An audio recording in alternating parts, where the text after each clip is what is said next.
MPs just how safely that information is kept. Simon Jack, BBC News. Well, has this story made us all rethink the way we use information that we share online? Dr. Libby Bishop is an expert on data at the UK Data Archive at the University of Essex and the GESIS Leibniz Institute for Social Sciences in Cologne, which is where she joins us from now. Thank you for being with us. Do you think people will now have second thoughts about the way they use social media sites like Facebook? Thank you very much for having me on tonight, and I will start by clarifying to make sure that I am speaking in my personal capacity and not with my institutional affiliations tonight. I hope it will make people reconsider and make them aware of the extent of data collection, and I think what people may be aware of that, they certainly are to some extent aware of how much they provide.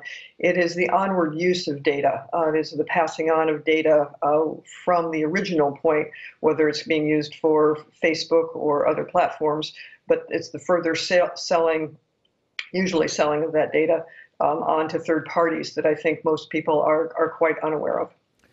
And I suppose some people might be reasonably okay with it being used for commercial purposes, for advertising or whatever, but or even market research. But when it comes to politics, they might be more queasy. Well, yes, of course, and I think the implications for the U.S. election, Russian interference, and so forth are quite relevant. But more generally, I think the problem arises anytime the data are collected in one context, whether that's for perhaps research, for marketing, and then move on to another context different from the original one. And people, I think, have a right to understand under what conditions that data can be passed on and what the potential new uses might be. So what are the key questions now for Facebook, do you think? And are Facebook even aware of all the uses of their information, perhaps? Well, I don't know. I don't know the company. I think in general, based on what I'm reading, I do believe that there is a problem with a kind of bubble effect for Silicon Valley. I think too many of the people working there and the executives there believe they're doing good work, but they don't get input from the rest of the world.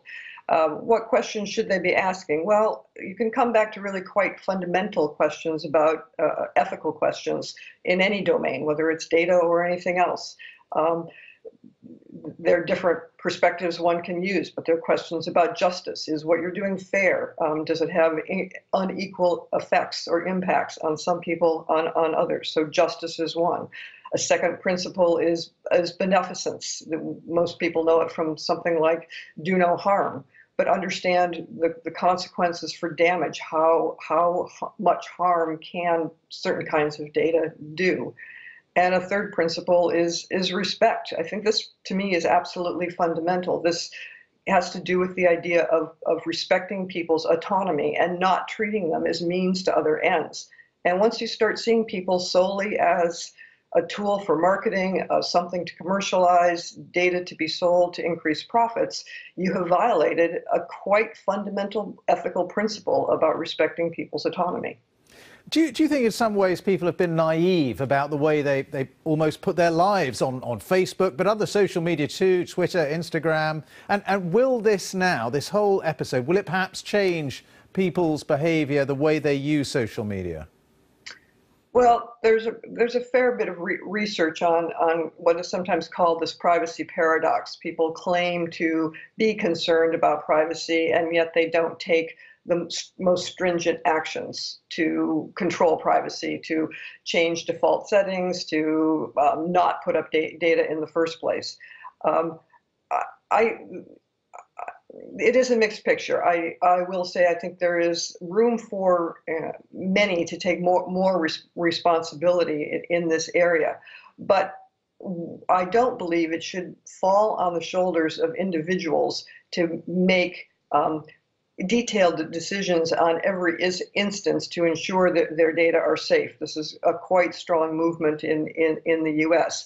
I mean, to think about a quick comparison, anytime I plug in an electric, appliance into the grid, I don't panic about whether or not I'm going to be electrocuted, because there are good standards in place that say that that's going to be a safe thing to do.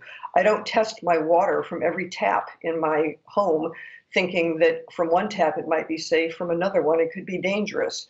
The internet ought to be something like that. The default assumption should be that you're not going to be targeted or harmed from your participation in what is increasingly an essential mode of communication and interaction in our world.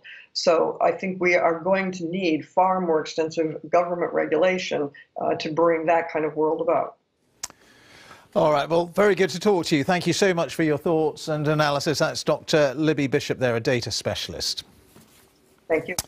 And we can join our...